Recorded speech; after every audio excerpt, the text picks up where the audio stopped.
Welcome, everyone, and thank you for joining today's session. I am so excited to talk about a topic that is affecting every single business right now: artificial intelligence in the workplace. Hello, I'm Lisa Niekamp Irwin, and I am the CEO and founder of Tomorrow's Technology Today. Today's session is AI in the workplace: what's safe, what's risky, and what you should allow. Our goal is straightforward. By the end of the webinar, you'll know how to use AI tools confidently without putting your business data at risk. This isn't about whether AI is good or bad. It's here. It's powerful, and your people are already using it. The question is whether they're using it intentionally and securely, or whether it's just happening without any guardrails. So let's dig in. Let's start with a number that should get your attention. Research shows that roughly 78% of employees are already bringing AI tools to their workplace, and the majority are doing it without any formal company guidance. Think about it for a moment. Your team is likely already using ChatGPT, Copilot, Gemini, or maybe some other AI tool. And they're writing emails, they're summarizing documents, they're generating reports, and more. And in most cases, leadership doesn't know the extent of it. This isn't a future problem. It's happening right now in your business.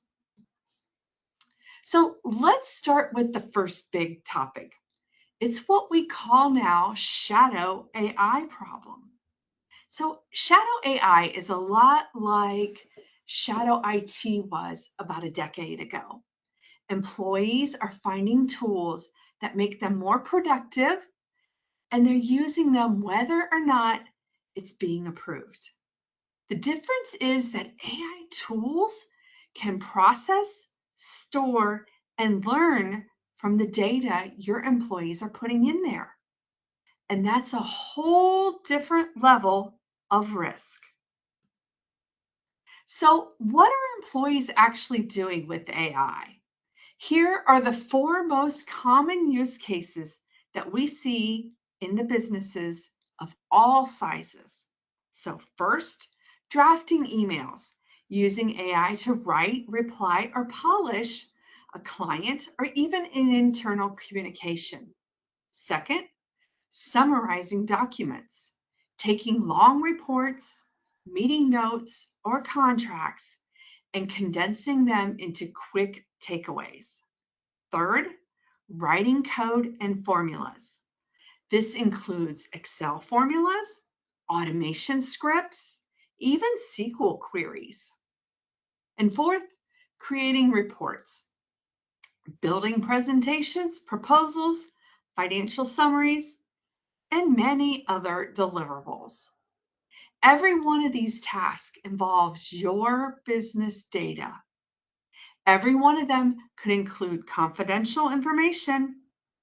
And in most organizations, no one's tracking which tools are being used and what data is being fed into them.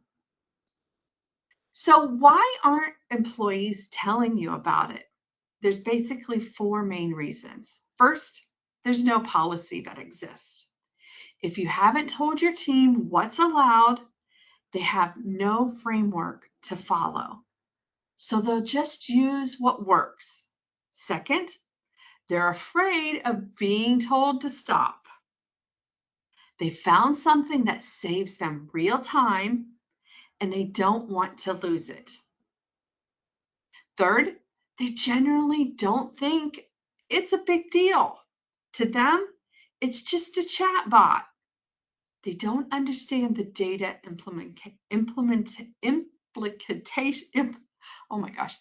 implications. And fourth, leadership simply hasn't asked. If you're not asking the question, no one's going to volunteer an answer. So the takeaway here is the lack of visibility is a leadership gap, not an employee problem. So let's talk about where the actual risks are. These are the sections that matter the most because once you understand where the danger points are, you can make informed decisions about what to allow and what to restrict. We're going to take a look at how these AI tools actually handle your data and why the free versions of popular tools like ChatGPT carry different risk than the enterprise versions. Here, the critical things to understand about how AI tools work. When you and your employees type something into a tool like ChatGPT, here is what can happen. So step one, you enter data, a client email, financial numbers, maybe a legal document, whatever it may be. Step two, the AI processes it and gives you a response. So far, so good. But step three is where the risk comes in. That data may be stored on the provider's server.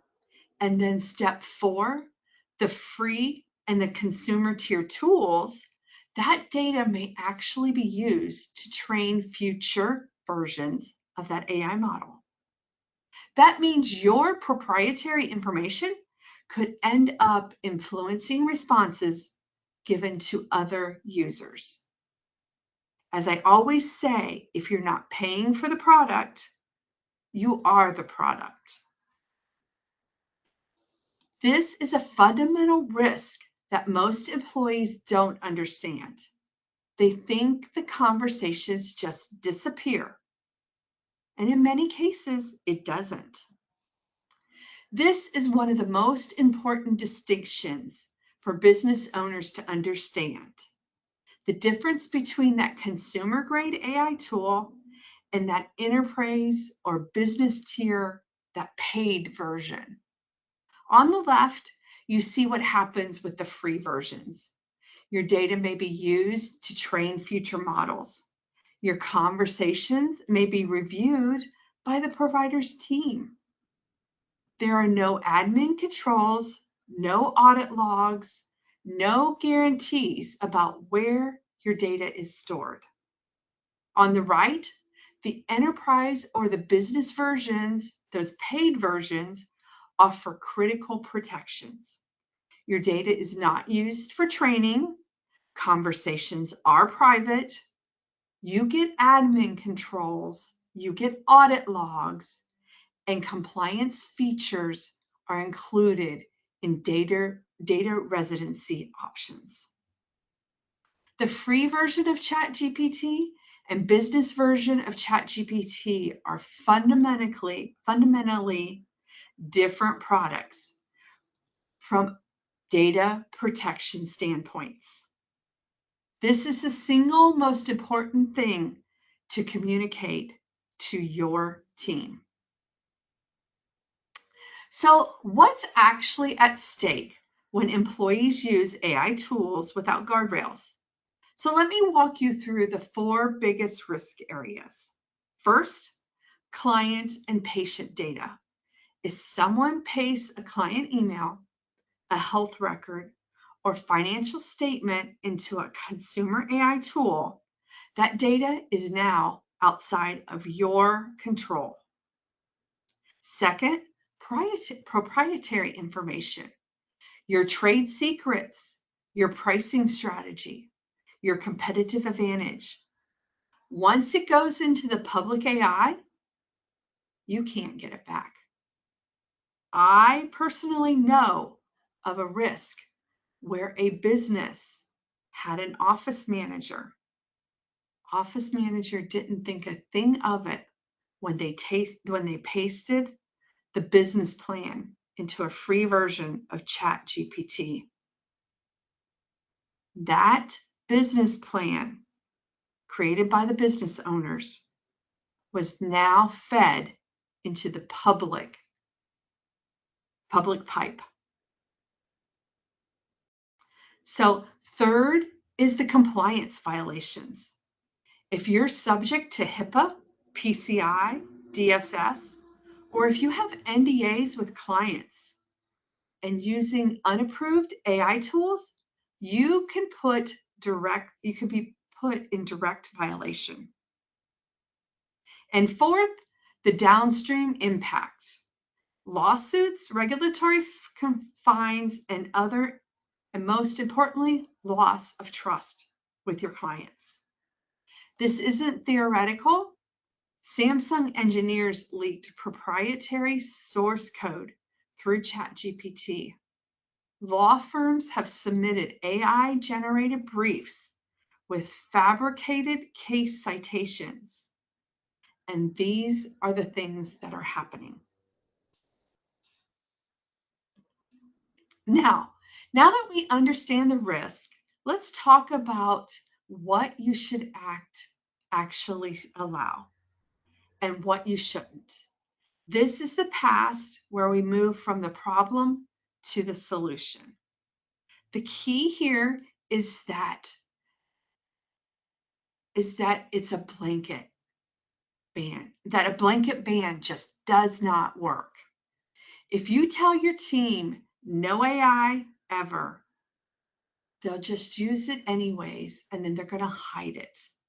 On the other hand, if you say use it whatever you want, you're leaving yourself wide open. What you need is a clear, simple framework that your team can actually follow. So here's a simple framework that you can start using today. Basically, you're green, yellow, red. So green means go ahead. These are tasks that involve publicly available information, general research, brainstorming ideas, learning new concepts, no sensitive data involved, very minimal risk. Yellow means proceed with caution. These are tasks like drafting internal emails, summarizing non-sensitive documents, generating code snippets, or cleaning up meeting notes. These are generally okay, but you need to make sure that no confidential information is used in the prompts. And enterprise tools or business tools, those paid versions, are what are preferred at this level. Red means do not use, period. These include anything involving client PII, patient health data, financial account numbers, legal documents, or proprietary business strategies. These should never go into an AI tool unless you have vetted an enterprise-grade tool with proper controls in place. This framework is very simple enough and that every employee can understand it and apply it immediately. I know some of you may be thinking, can't I just ban AI together and avoid it at the risk? The short answer is no, and here's why. On the left, you see what happens with a blanket ban. Your employees will use AI anyways because the productivity gains are incredible. They're too significant to ignore. But now they'll hide it. And then you have zero visibility into what tools they're using and what data they're putting in it. You've actually made your risk even worse. On the right is the approach we recommend. Guide and govern. Set clear boundaries and give your team the flexibility to use AI productivity while maintaining the guardrails that protect your business. Your team knows what's allowed. They'll operate within the safe lanes. And you maintain visibility. The goal is informed boundaries, not perfection. Now, comes the practical part, actually building your AI usage policy. And I want to make clear, it does not need to be complicated. In fact, the simpler it is, the more likely your team is actually going to follow it. So we're going to walk you through what you should go into your policy and how to roll it out and how to keep it current AI tools, current as AI tools continue to evolve. So your AI policy does not need to be a 40-page document.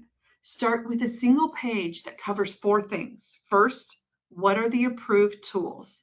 List specific AI tools that are sanctioned for use in your organization. Be specific, but make sure that you're labeling them so that your employees know exactly what you're talking about. Second, approve use cases. What tasks can AI be used for? Drafting marketing copy? Summarizing internal documents? Be clear about what is in those boundaries. Third, what never goes into it. This is your red line. Clients' PII, patient data, financial records, trade secrets, list those things explicitly so there's no ambiguity. And fourth, who to ask. Give your team a clear point of contact for gray areas. When they're not sure if something is okay, they need to know who to call or who to email. If there's no one to ask, people will make their own judgment call. And that's how these incidents happen. Having a great policy means nothing if nobody follows it. So here's how to roll it out effectively. Step 1, communicate the why. Don't just hand people a list of rules. Explain the reasoning behind them.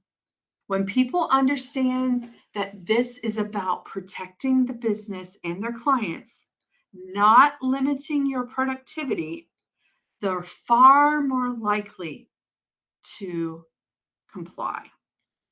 They're going to embrace it. Step 2, make it accessible.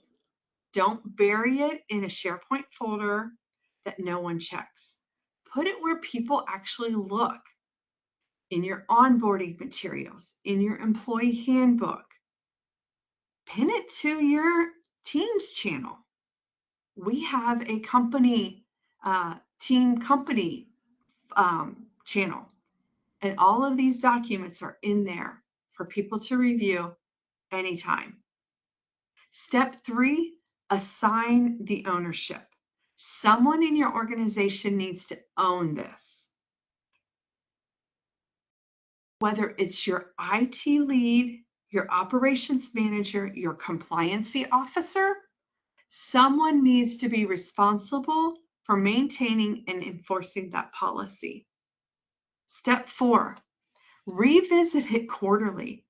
AI is moving so fast. New tools launch every week, and your policy needs to be a living document that evolves with the technology. Set a calendar reminder to review these and update it every quarter. The last section is my favorite because this is where we talk about how to actually get value from AI without taking unnecessary risk. AI is an incredible productivity tool.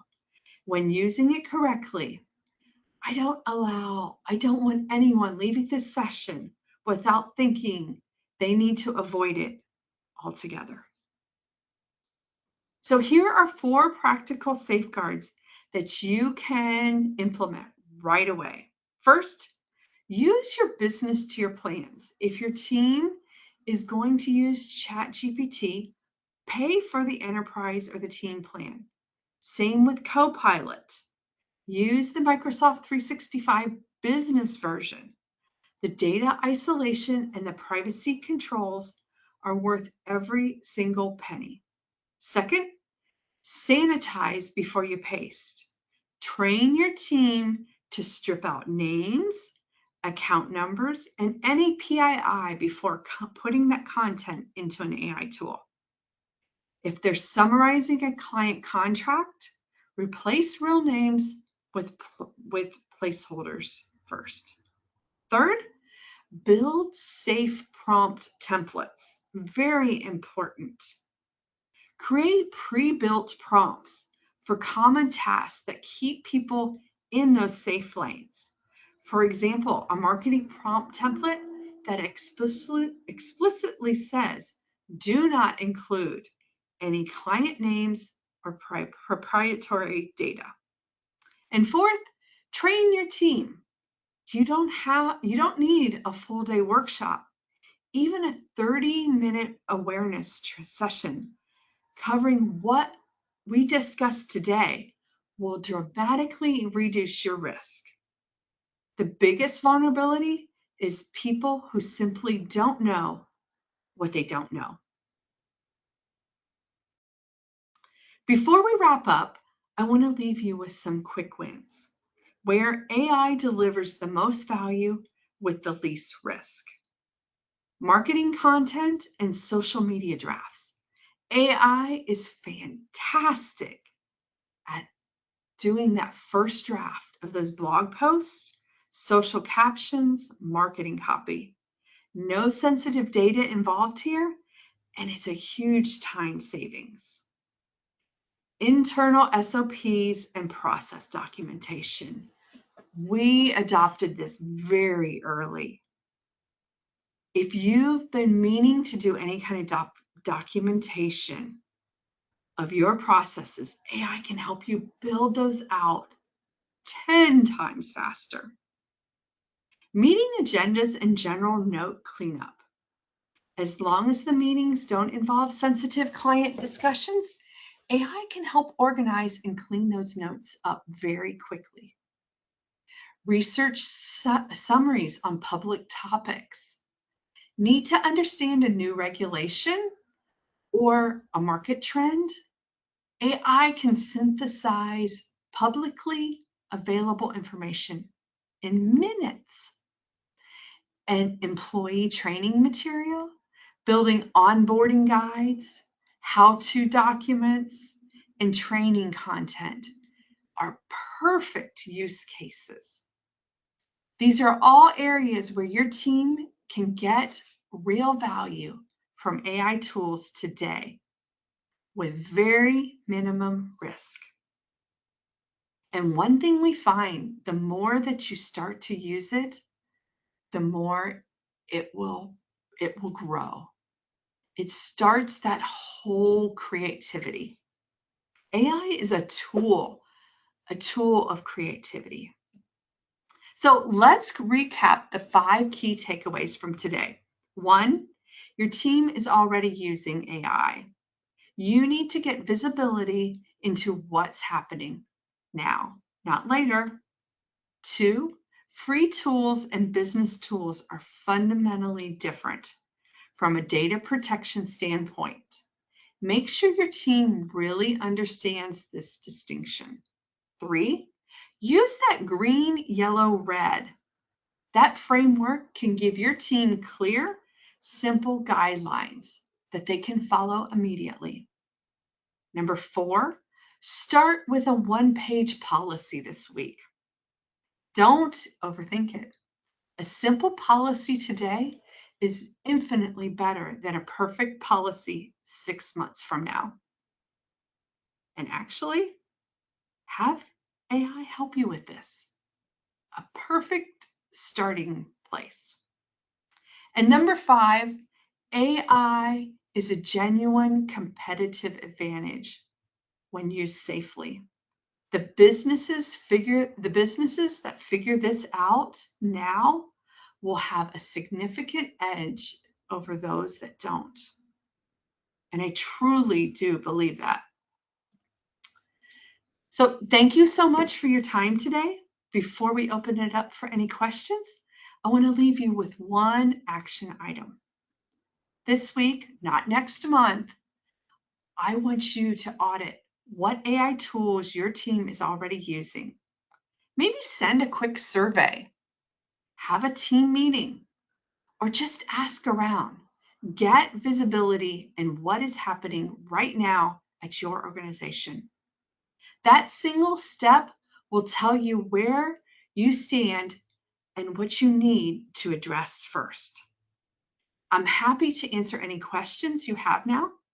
And if you like to like help in putting together an AI usage policy for your organization, and if you want to discuss a AI tool solution, we have a smart AI service. It is very affordable, and it's very easy to budget for. So I would love to connect with you after this session, and let's talk about how we can help you with AI in your business. Thank you for joining me, and let's open it up for questions. Let's see here. Is there anything that we need? Not seeing anything. I must have done a great job. Well, anyways, all right. Well, awesome. Everybody, I'm going to put a couple minutes back in your day. And with that, we'll call it a wrap. Thanks. Thanks for joining me today.